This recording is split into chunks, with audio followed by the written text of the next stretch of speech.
Saterasna qala ta'ala. Qala parantos ngadawuh Allah ta'ala anu malur Allah. Nisaukum ari pirang-pirang awewe aranjeun kabeh eta harsun kaya sawah. Lakum manfaat ka aranjeun. Patu mangka kudu ngadatangan aranjeun harsakum ka sawah aranjeun kabeh.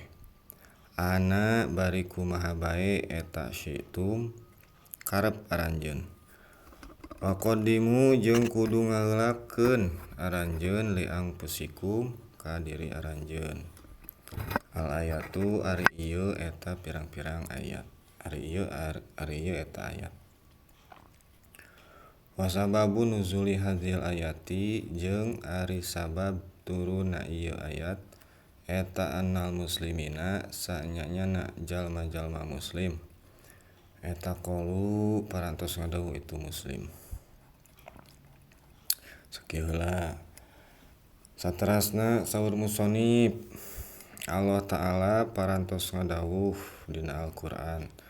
Tegasna dina ayat nisaukum harsul lakum. Patu harsakum. Maksudna ari pirang-pirang awewe teh eta disarupakeun saperti sawah. Naon sababna pangna disarupakeun jeung sawah? Sabab awewe teh manfaat dina pada bisa ngahasilkeun katurunan atau anak nya kitu keur urang salaku salaki atau lalaki gitu. Betul tidak? Harsakum tah maka patu kudu ngajima aranjeun kabeh anu ngadatangan. Maksudna ngajima nya ka pamajikan aranjeun kabeh teh atawa ngalkuy nya ka pamajikan teh ana syi'tum bari kumaha bae karep anjeun kumaha kahayang gitu. Nyangke dihareup tah rek bari sineku, bari nangtung, bari nangkarak gitu. Bebas eta mah kumaha kahayang. Rek gaya helikopter. Gaya helikopter. Bebas rek bari kumaha bae gitu. Colok.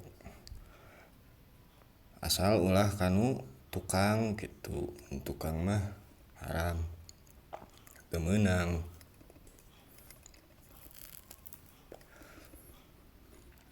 Tah gitu. Tah ieu asbab nuzulna ieu ayat teh sabab turunna ieu ayat nyaeta jalma muslim teh nyararita gitu. Nyararita ke dipayun saterasna nya sakitu heula wallahu a'lam bishawab.